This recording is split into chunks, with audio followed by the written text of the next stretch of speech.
ખેડૂત ભાઈઓ, આપણી યુટ્યુબ ચેનલ પર આપનું સ્વાગત. આપણે અત્યારે મેપમાં એક ચકેડું ફરતું દેખાય છે. એ ચકેડું છે ડિપ્રેશન છે, એને જે સિસ્ટમ હોય છે અને જેમાં પવન વધારે હોય એને ડિપ્રેશન બોલાય છે. વધારે પવન એને ડીપ ડિપ્રેશન બોલાય છે થોડો.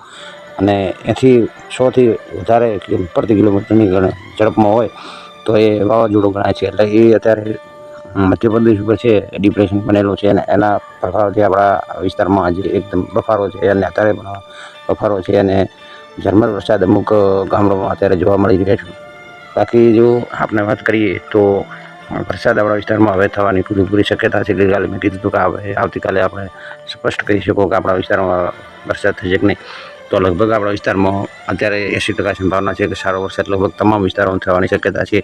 આજે અમુક 10-20 ગામોમાં સામાન્ય ઝાપટા પવન સાથે થયા છે, અને અમુક ગામોમાં સારો વરસાદ પણ જોવા મળ્યો છે. એકંદરે ભારતીય હવામાન વિભાગનું તો એવું માનવું છે કે આપણા વિસ્તારમાં વરસાદ થશે નહીં.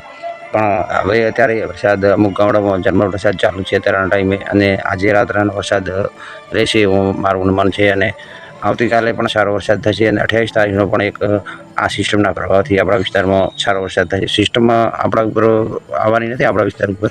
એટલે કોઈ સિસ્ટમ આવે તો કે વરસાદ થાય એવું નથી, પણ લગભગ આપણા વિસ્તારમાં આ જે સિસ્ટમ છે એના ભાગરૂપે આનો મોટો ઘેરાવો છે, મોટા વાદળોનો સમૂહ છે. એટલે એના લીધે આપણા વિસ્તારમાં સારો વરસાદ કેન્દ્રિત થશે. એટલે કોઈ ખાસ આપણે વરસાદ અંગે હવે ચિંતા કરવાની જરૂર નથી. લગભગ બધા વિસ્તારમાં સાર્વત્રિક વરસાદ ખેડૂત ભાઈઓ થઈ શકે. અમુક ગામોમાં ભારે પવન સાથે પણ વરસાદ થવાની શક્યતા અત્યારે દેખાઈ રહી છે. એટલે કે ભારે પવન એટલે કોઈ 50 કિલોમીટરની ઝડપથી પવન થાય હશે, એનાથી વધારે પવન નહીં હોય. એટલે કોઈ ગભરાવાની જરૂર નથી.